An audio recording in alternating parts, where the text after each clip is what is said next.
और क्या यूज कर सकते हैं स्लेज हैमर से? Centre punch. क्या कर रहे हैं? Centre punch. वहाँ पे हम लोग क्या यूज करेंगे?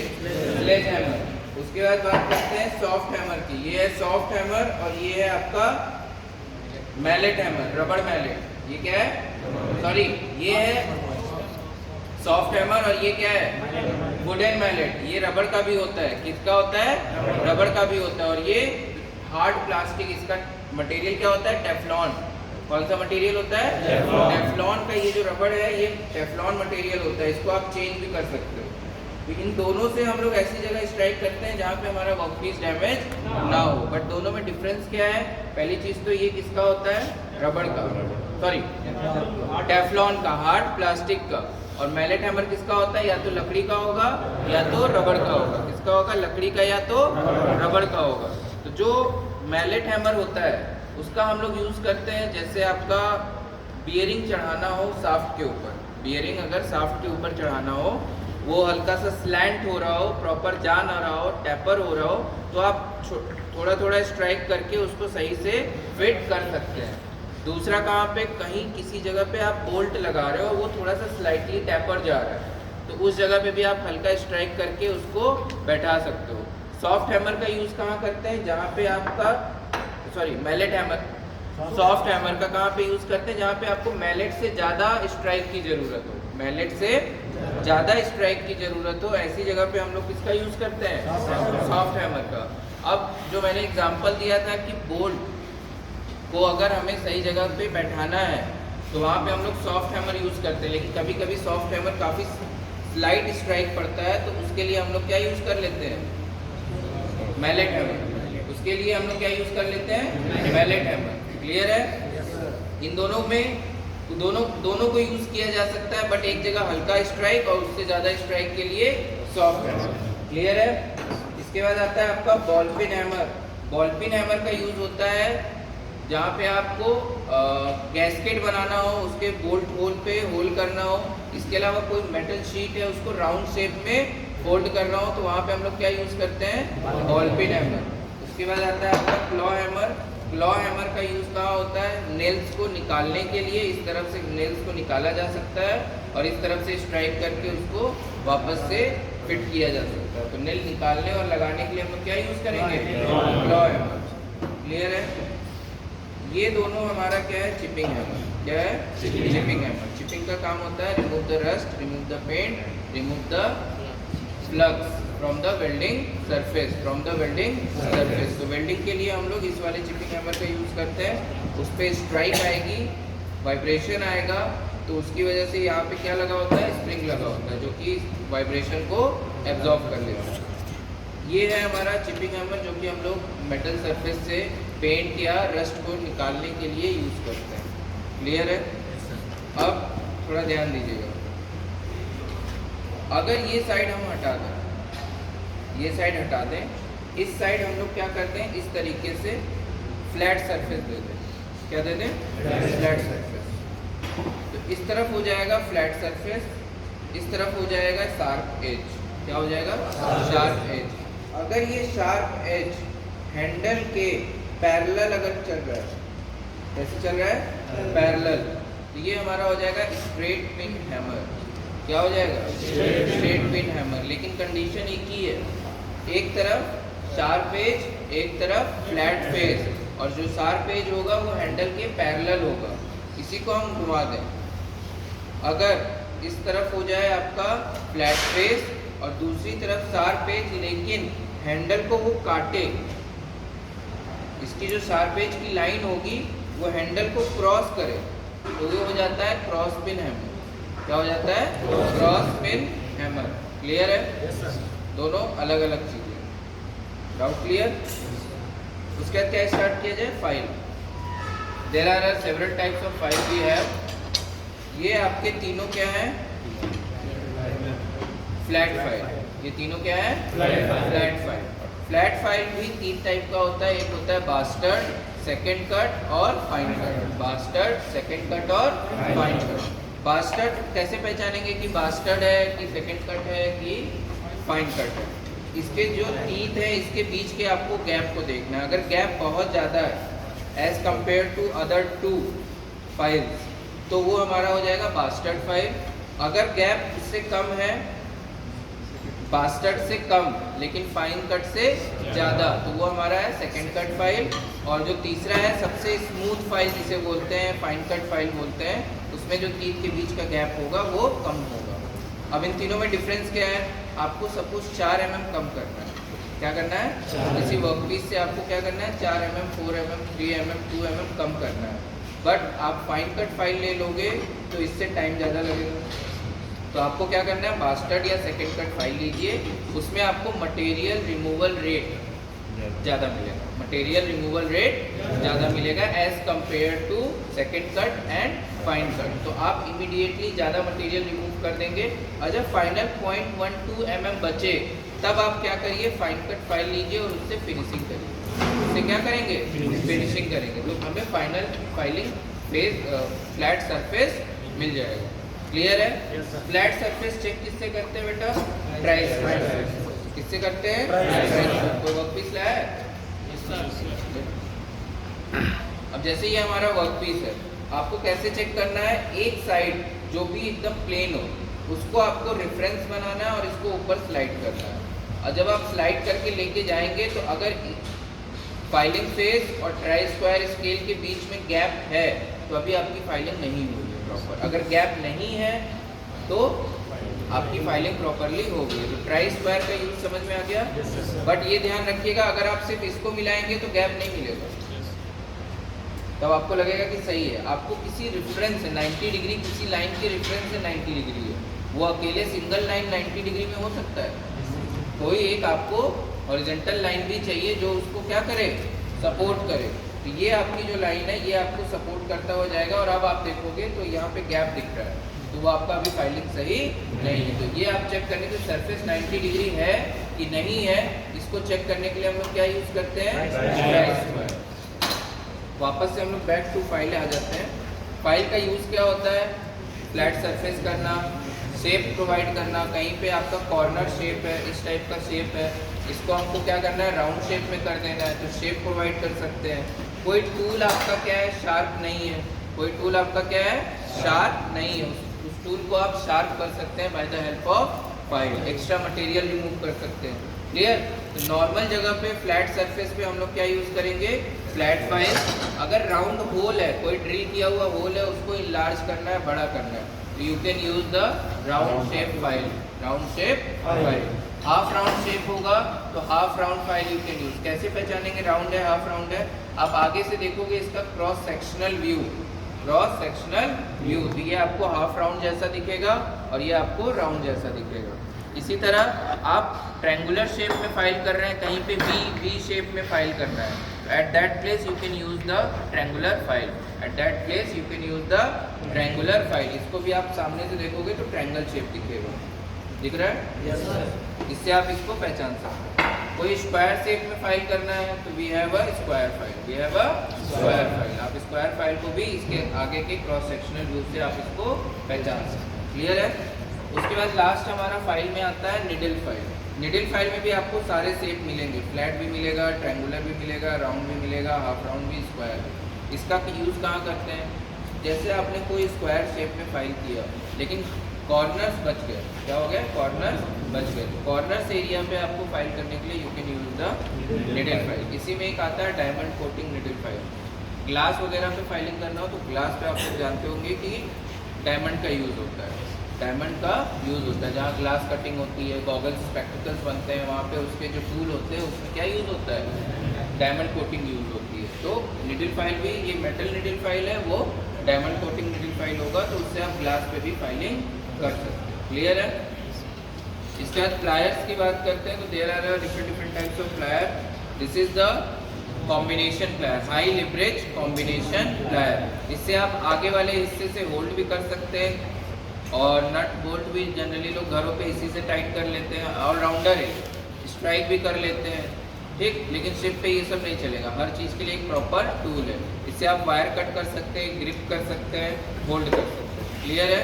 और ये जनरली कहाँ यूज़ होता है? छोटे मोटे स्क्रू को होल्ड करना है या आपको कहीं वायर कट करना है वहाँ पे यूज़ कर सकते हैं। किसी चीज़ को ग्रिप करना है, होल्ड करके रखना है, दो पार्ट को आपस में ऐसे जॉइंट करके रखना है थोड़ी देर, ताकि आप उस पर कुछ काम कर सकें, तो वहाँ पे हम लोग हाई लिवरेज कॉम्बिनेशन प्लायर का यूज़ करते हैं। ये आपका फ्लैट नोज प्लायर, ये क्या है? Flat knows plier. इसमें टीथ भी है, इसकी लंबी नोज होगी, जिससे कि आप कोई कंजस्टेड एरिया मशीन के अंदर कोई पार्ट फंस गया है, कोई स्क्रू गिर गया है, कोई नट गिर गया है, तो उसको आप इजीली निकाल सकते हैं। इसमें क्या प्रॉब्लम आएगी, इसके जो नोज़ है वो थोड़ा सा बड़ा है, तो वो प्रॉपरली एंटर नहीं हो पाएगा। तो ऐसी जगह पे हम लोग क्या यूज़ करेंगे? Flat knows plier. इसी का एक और वर्जन आता है, वो नहीं है, उसे बोलते हैं बेंट नोज प्लायर। क्या बोलते हैं? Bent knows plier. ध्यान दीजिएगा, वो 45 डिग्री पे फोल्ड होगा और उसमें टीथ होगा। उसमें क्या होगा? टीथ होगा। ये है आपके सर्क्लिप प्लायर। ये क्या है? सर्क्लिप प्लायर। ये दिख रहा है, एक नॉर्मल कंडीशन पे इसके मुंह खुले हुए हैं और इसमें नॉर्मल कंडीशन पे इसके मुंह नोज बंद है। इसके नोज क्या है? बंद है नॉर्मल कंडीशन पे। तो ये किस लिए यूज़ होता है? जहाँ पे आपको स्नैप रिंग लगाना हो। स्नैप रिंग क्या होता है बेटा? ये है आपका स्नैप रिंग। ये क्या है? Snap ring. अब स्नैप रिंग भी दो टाइप के होते हैं, एक और भी होते हैं, बट आपको जानना दो टाइप का, एक इंटरनल और एक एक्सटर्नल। ये कौन सा है? ये कौन सा है? इंटरनल है। अगर ये पूरा ऐसे चिपका रहेगा और ये जो होल बने हुए हैं, पिन होल, ये बाहर की तरफ अगर है, तो वो है एक्सटर्नल सर्क्लिप प्लायर। एग्जामिनर पूछते भी हैं कि हाउ वुड यू आप रिकॉग्नाइज कि ये इंटरनल सर्क्लिप है या एक्सटर्नल सर्क्लिप है। इसका दूसरा नाम क्या है? Snap ring. इसका दूसरा नाम क्या है? Snap ring. अगर ये अंदर की तरफ है तो ये क्या होगा? इंटरनल। इंटरनल का मतलब जहाँ भी लगेगा ये अंदर की तरफ लगेगा, जहाँ भी लगेगा अंदर की तरफ लगेगा।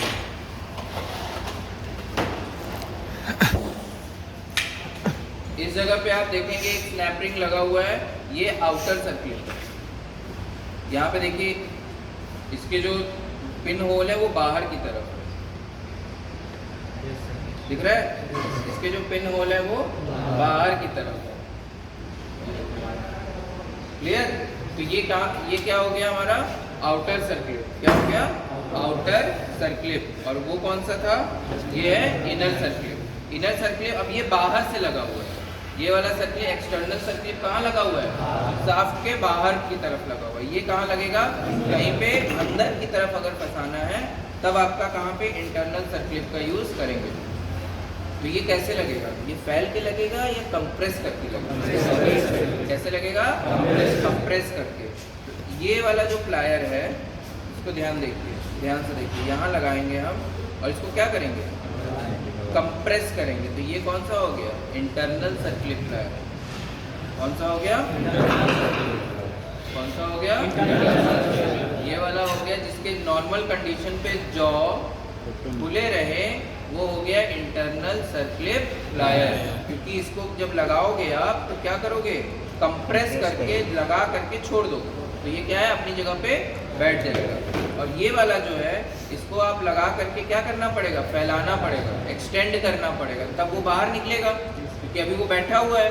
जब इसको आप ऐसे नॉर्मल कंडीशन पे ऐसे लगाए और प्रेस करेंगे तो वो फैलेगा तो उसको हम बाहर निकाल सकते हैं। तो ये हो गया हमारा एक्सटर्नल सर्किल प्लायर। क्लियर है? अब ये तो बेंट नोज में है, इसी का स्ट्रेट नोज भी आता है। कहीं पे बेंट नोज नहीं लग पाएगा तो वहाँ पे हम लोग क्या लगाएंगे? Straight nose. क्लियर है? सर्किल प्लायर में किसी को डाउट? सर्किल कहाँ लगता है? ऐसी जगह जहाँ पे कहीं कोई स्प्रिंग वाली चीज़ है और आप चाहते हो वो अपनी जगह पे बैठा रहे, वो अपनी जगह पे से मूव भी करे, अपनी जगह पे मूव भी करे और वहाँ से निकले भी, वहाँ से बाहर ना निकले। तो आपको रॉकर आर्म में देखने को मिलेगा, आपने अभी टॉर्क रिंच में देखा, वहाँ देखने को मिलेगा। और आपको और भी ऐसी जगह है जहाँ पे आपको देखने सिलेंडर लुब्रिकेटर में देखने को मिलेगा। There are so many examples. Okay, now next plier is vise grip plier. Next is what? Vise grip plier. Vise grip plier का क्या काम होता है बेटा? जनरली आप प्लायर से किसी चीज़ को होल्ड करो, सपोज ये हैमर को हम लोग होल्ड कर रहे हैं, अगर हम इसको छोड़ देंगे तो प्लायर गिर जाएगा, हमारा हाथ फ्री नहीं रहेगा हमें एक हाथ से प्लायर को हमेशा पकड़ के रखना ही पड़ेगा। बट जो वाइस ग्रिप प्लायर है इसका नाम में ही वाइस लिखा हुआ है। क्या लिखा हुआ है? वाइस। तो वाइसेस में हम लोग क्या करते हैं? वर्कपीस को होल्ड करते हैं। वाइसेस में क्या करते हैं? वर्कपीस में होल्ड करते हैं। जब हम इससे होल्ड करेंगे इसको, अभी देखिए इसके जॉ बड़े हैं, फ्री है, इसको जॉ को हम लोग को क्या करना है? छोटा करना है। तो ये स्क्रू दिया हुआ है, इससे आप इसके जॉ को छोटा कर सकते हैं। इसको लगाया, ज़्यादा छोटा हो गया, थोड़ा सा लूज करेंगे।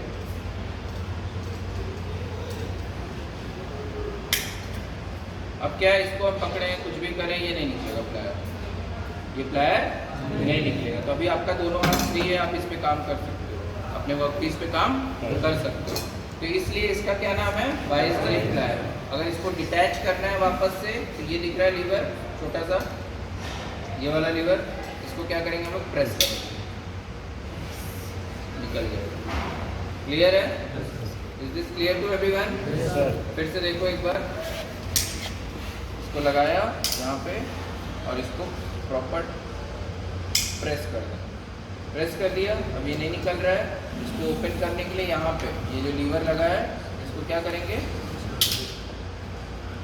निकल जाएगा। क्लियर? तो इसका ऐसी जगह पे यूज़ करते हैं जहाँ पे आप चाहते हैं आपका हाथ फ्री हो। नेक्स्ट है आपका ये गैस्केट सीजर है। इससे आप मेटल शीट भी कट कर सकते हैं, रबर शीट भी कट कर सकते हैं। एक तरीके का सीजर है, but it's look like a plier, so it will come under the plier category. Understood? एक टाइप का सीजर है। उसके बाद ये आपका मंकी प्लायर है। मंकी प्लायर से क्या होता है?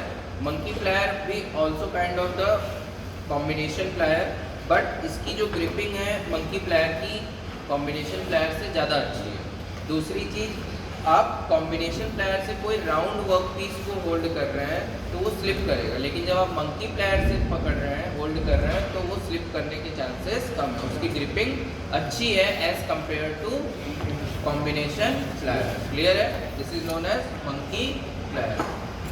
क्लियर? नेक्स्ट है हमारा punches. Punches, there are 4 types of punches. One is the centre punch, one is what? Centre punch. Centre punch का यूज कहाँ होता है बेटा?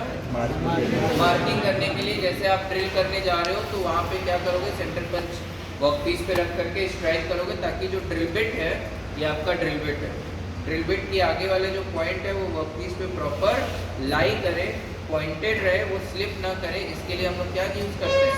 Centre punch. इसके लिए क्या यूज करते हैं? Centre punch. उसके बाद आता है आपका, जैसे कहीं आपने मशीन ओपन किया, कई सारे, मतलब मशीन में कई सारे पार्ट्स होते हैं और वो एक दिन में तो रिपेयर होगा नहीं, छोटे छोटे पार्ट्स हैं, आपको आइडिया नहीं है, भूल जाओगे कि एक पार्ट कहाँ दूसरी जगह लगना है।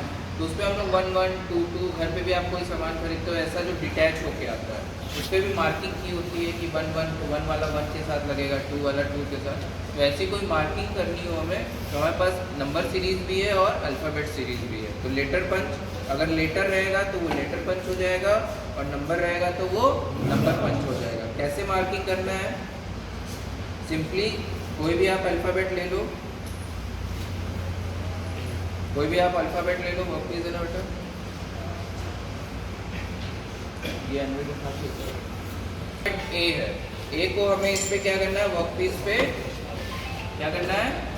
प्रिंट करना है। ठीक है, मार्किंग करनी है। अब आप यहाँ पे देखिए एक और एग्जांपल ऑफ स्लेज हैमर। यहाँ पे आप चाहते हो कि हैवी स्ट्राइक लगे, क्या चाहते हो? Heavy strike. यहाँ पे हम लोग सॉफ्ट हैमर या मैलेट हैमर यूज नहीं कर सकते। इसको रख करके प्रॉपरली एक बार स्ट्राइक करेंगे। आप ध्यान से देखो, इस पे ए चल चुका है, ठीक है? क्लियर? ये आ गया है प्रिंट होके। तो इस तरीके से हम लोग इस पे क्या करते हैं? अल्फाबेट मार्किंग, लेटर पंच, लेटर पंच। इससे हमारा मार्किंग हो गया कि ठीक है, ये पार्ट ए है या 1 है, 2 है, जो भी आप पंच करना चाहो पंच कर सकते हो। इसके बाद आता है होल पंच। होल पंच का काम देखिए, बहुत ध्यान से सुनिएगा, एग्जामिनर इसमें पॉइंट आउट करते हैं सेफ्टी, इसमें सेफ्टी क्या लेनी है। होल पंच, ये आगे से शार्प एज है और यहाँ अंदर होल बना हुआ है, ठीक? तो जब आप रबर का गैस्केट बनाएंगे, जॉइंट बनाएंगे, तो उसमें जो होल करना है उसको ऊपर रख करके स्ट्राइक करेंगे, ठीक? एक सिंगल स्ट्राइक में होना चाहिए, नहीं कि बार बार उस पर पीट रहे हैं, कोई मतलब नहीं है। एक बार स्ट्राइक करिए, खत्म। लेकिन सेफ्टी क्या ध्यान देनी है, अब ये एनविल है, इस पर हम लोग लोहे की चीज़ें रख करके स्ट्राइक वगैरह करते हैं, बट इसको इस पर अगर रख करके रबर शीट स्ट्राइक करेंगे तो इसकी जो शार्पनेस है वो डैमेज हो जाएगा। तो ये ध्यान रखना है, नीचे या तो कोई रबर शीट हो या तो वुडन पीस हो, उसके ऊपर रख करके आप स्ट्राइक कर सकते हैं। और ये जो हॉलो स्पेस है, वो जो कटा हुआ पीस है वो निकल करके इस जगह से बाहर आ जाएगा।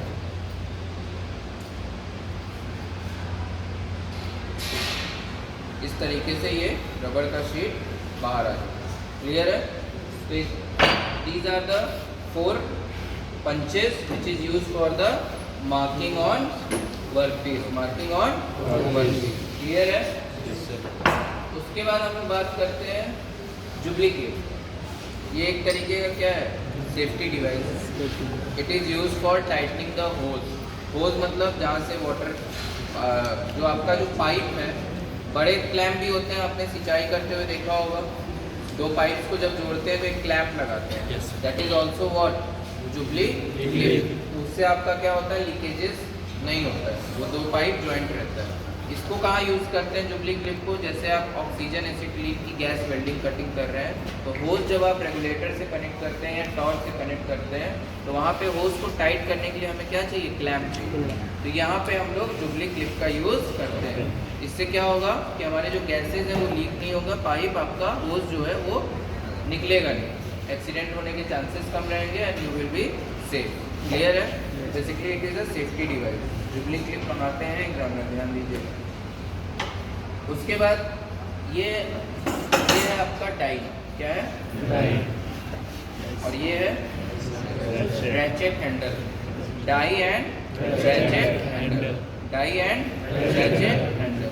हमेशा ध्यान रखिएगा, पहले आप पाइप में क्या लगाएंगे, डाई लाइन, कि हैंडल पहले लगेगा, हैंडल पहले क्या लगेगा, हैंडल, उसके बाद क्या लगाएंगे, डाई पाइप में।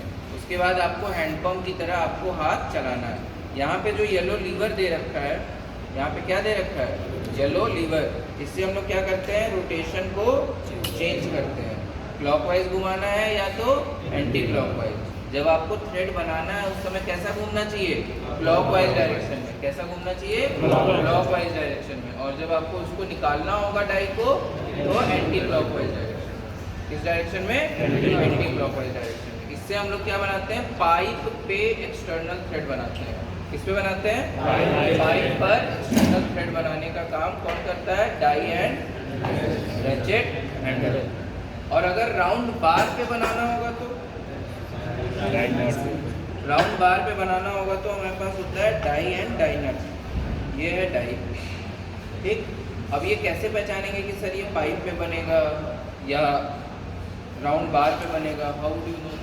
इस पे सर मार्किंग दी होगी, इस पे लिखा हुआ है M7, क्या लिखा हुआ है, M7, और इस पे क्या लिखा हुआ है, ½ इंच या 3/4 इंच या 1 इंच। इसमें जो यूनिट होगा पाइप पे बनाने के लिए, कभी भी आप मार्केट में जाते हो पाइप खरीदने तो MM में नहीं खरीदते हो, किसमें खरीदते हो, इंचेस में, कि ½ इंच का पाइप दे दो, 1-1.5 इंच का पाइप दे दो। तो जब आप पाइप में थ्रेड बनाओगे, इसमें बनाओगे पाइप में, तो हमेशा इंच में लोगे, इसीलिए डाई है जो कि पाइप पे थ्रेड बनाएगा।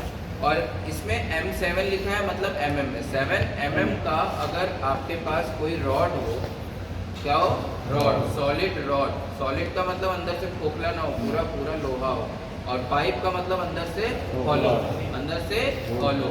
जब आप पाइप पे बनाओगे तो आपका क्या होगा, डाई एंड रैचेट हैंडल, और जब आप राउंड बार पे बनाओगे तो die and die holder, die and die nut या डाई एंड डाई होल्डर।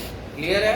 अब साइज कैसे पता करना है, सर इस पे लिखा रहेगा M7 है, M6 है, M8 है, इसके बीच के टीथ के गैप बढ़ते जाएंगे जैसा जैसा साइज आपको चाहिए। 10 mm का बनाना है, 8 mm का बनाना है, तो एग्जामिनर आपसे जब मंगाए तो आप इस पे आप प्रॉपरली देख लो। अगर वो बोलते हैं 8 mm का डाई लेके आओ, तो ये सेट वैसा ही कि वैसा रहेगा। आप इसमें देखिए कि हाँ सर M8 लिखा है, 8 mm बनेगा, ये उठा के ले जाके दिखा दें। क्लियर है? Any doubt? उसके बाद अगर आपको इंटरनल थ्रेड बनाना है, क्या बनाना है, इंटरनल थ्रेड, ये है नट, आज तक काफ़ी लोगों को पता ही नहीं होगा नट क्या होता है, बोल्ट क्या होता है। जिसमें इंटरनल थ्रेड हो वो नट होता है, जिसमें एक्सटर्नल थ्रेड हो वो बोल्ट होता है। क्लियर है? Yes sir.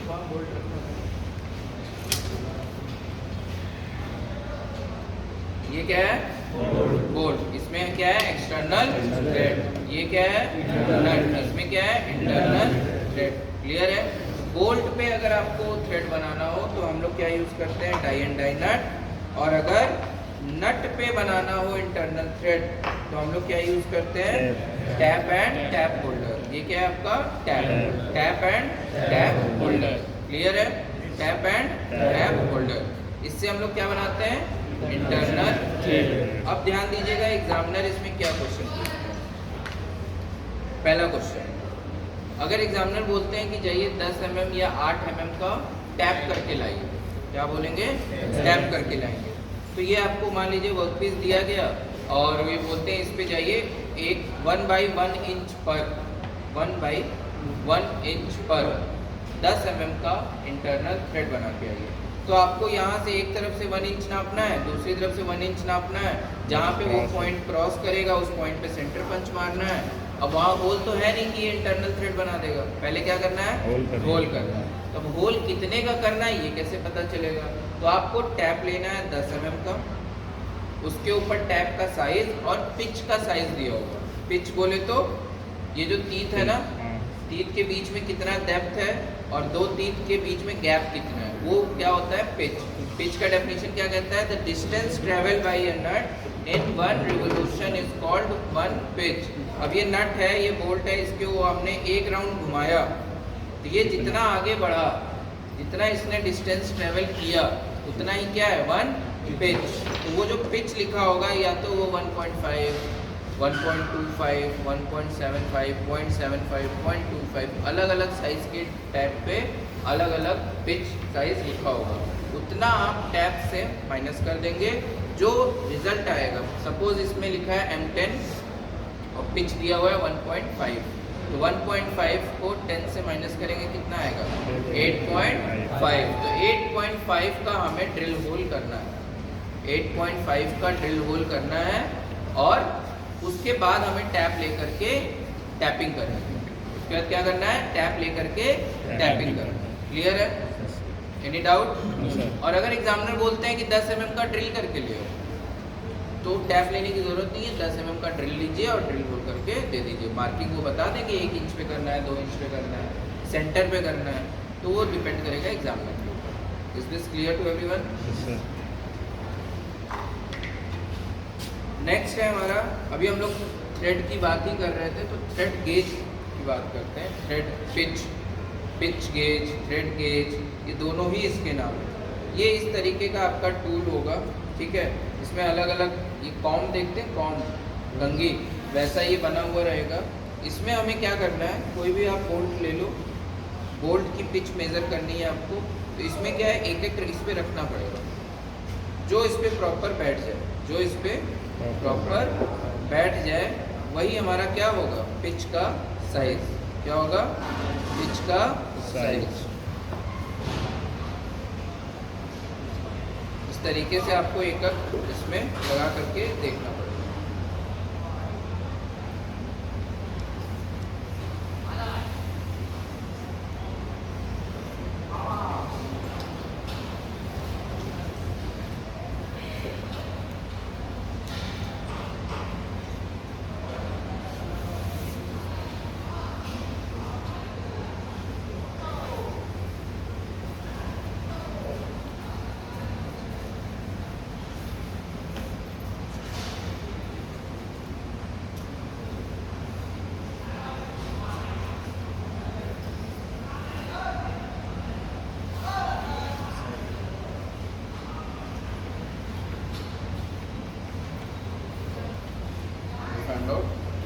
इसमें हम लोग क्या करेंगे? जो इसमें प्रॉपरली बैठ जाए, एकदम प्रॉपर, ठीक है, वो हमारा क्या हो जाएगा? Pitch size. पिच साइज कैसे पता चलेगा? इसके ऊपर लिखा रहेगा। इसके ऊपर क्या रहेगा? लिखा रहेगा। आप उसको पढ़ करके डायरेक्टली बता सकते हैं। अब इसमें भी दो तरीके के पिच होते हैं, एक इंच में होता है, एक mm में होता है। इंच में होगा तो वो ची के फॉर्म में लिखा होगा या बटे के, फ्रैक्शन के फॉर्म में 3/8, 3/16 या 16G, 14G, 12G, तो उसका मतलब हो गया वो हमारा क्या है, BSW थ्रेड।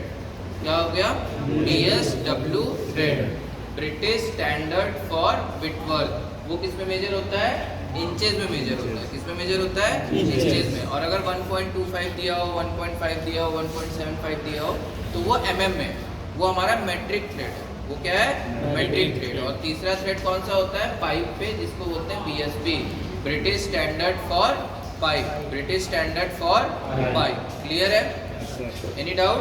No sir. चलिए, थ्रेड गेज क्लियर है। उसके बाद हम आप बात करते हैं फिलर गेज। किसकी बात करते हैं, फिलर गेज। ये डिफरेंट थिकनेस के प्लेट्स होंगी, डिफरेंट थिकनेस के क्या होंगे, प्लेट्स होंगे। अब ये प्लेट्स का काम क्या है, जहाँ पे भी आपको क्लियरेंस लेना है। क्लियरेंस हम लोग कहाँ लेते हैं जनरली, एक मूविंग पार्ट हो और एक फिक्स पार्ट हो, और दोनों इस तरीके से लगा हो कि वो दिखने में कोई उसमें गैप ना दिख रहा हो। तो जो गैप, आप ध्यान से देखिएगा, ये वर्कपीस है, ये मेरा हाथ है, ये है गैप, और ये अगर इसके ऊपर रख दें, इसके अंदर अभी भी कुछ है लेकिन वो दिख नहीं रहा है, वो है क्लियरेंस। Gap, clearance. इसके बीच अगर ये यहाँ पे है तो इसके बीच का जो डिफरेंस है वो क्या हो जाएगा, गैप। और अगर इसके ऊपर रखा हुआ है लेकिन फिर भी इसमें क्या चला जा रहा है, फिलर गेज की प्लेट चली जा रही है,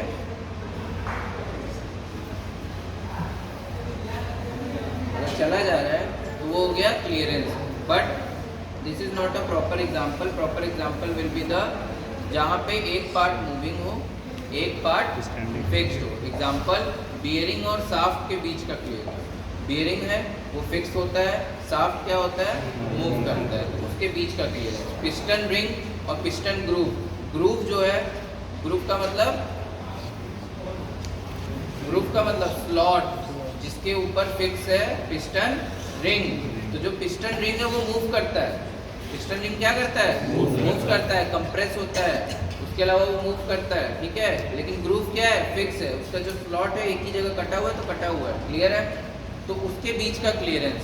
तीसरा, रॉकर आर्म और इनलेट वॉल या एग्जॉस्ट वॉल के बीच में टैपेट क्लियरेंस होता है। क्या होता है, टैपेट क्लियरेंस। तो वो किससे मेजर करते हैं,